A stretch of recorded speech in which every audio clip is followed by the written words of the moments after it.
And I call the member for Moncrieff. Thank you, Mr Deputy Speaker. And can I agree with the member's sentiments? It's a pleasure to speak on this private member's bill to highlight the amazing achievements that have been made by women. This Sunday marks International Women's Day, a day to celebrate the social, economic, cultural and political achievements of women.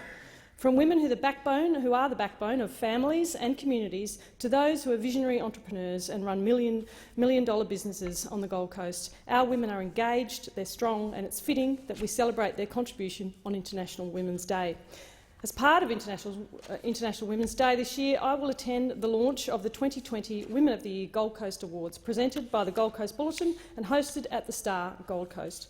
Nominations will be open, representing a broad range of categories, including sport, education and entertainment. Last year, the inaugural event included 359 nominations across 8 categories at a sold-out luncheon. This shows the incredible support shown by the Gold Coast community to celebrate the achievements made by women who make a most valuable contribution to our city. The 2019 winner was the former Bleach CEO and Artistic Director Louise Bezina for her incredible work in the events sector, a key pillar on the Gold Coast. Mr Deputy Speaker, last week I spoke in Parliament about the fantastic women in Gold Coast sport and the launch of the first women's national team, the Gold Coast Suns, in the AFLW. We live in a momentous time for women's sport across our country, with women's T20 cricket recently achieving pay parity with men and women's surfing achieving equal pay.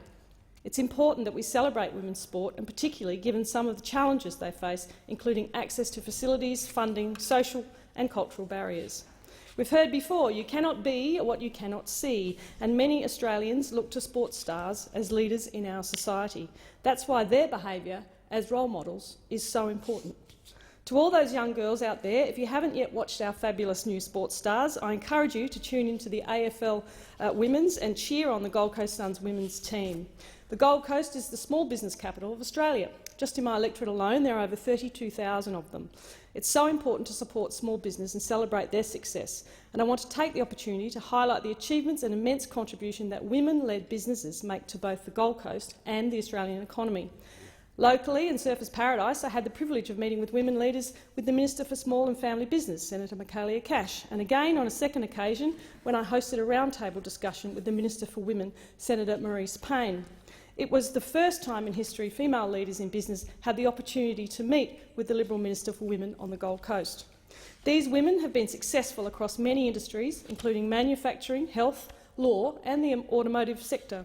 I'd like to pay special mention to the Women in Business Awards of Australia and Queensland Women in Business CEO Karen Phillips, who has been instrumental in unearthing the depth and breadth of the growing cohort of female leaders in our city. Her work through these awards has encouraged ambition, empowered confidence and inspired women leaders now and into the future. These awards support and promote the exceptional work women are doing in the business community. Last year, the winners from my electorate were Lucy Johnston, Renee Tocco, Andrea Lewis, Samantha Reynolds, and I congratulate all of them on winning the 2019 prize. The Morrison government backs Australian women, expands their choices and delivers more opportunities. Under our government, we've created more than 1.5 million jobs through the hard work of Australians each and every day, the majority of which have actually been taken up by women. Women's workforce participation is at a record high of just over 61%, and the gender pay gap is now at a record low of 14%. We've achieved equality in the number of women and men in the Australian Senate for the first time in history, and there are very many more women in the class of 2019 than there were in the last election, can I say, Deputy Speaker. I'm very pleased to say we've moved within cooey of equal representation of Australian government boards.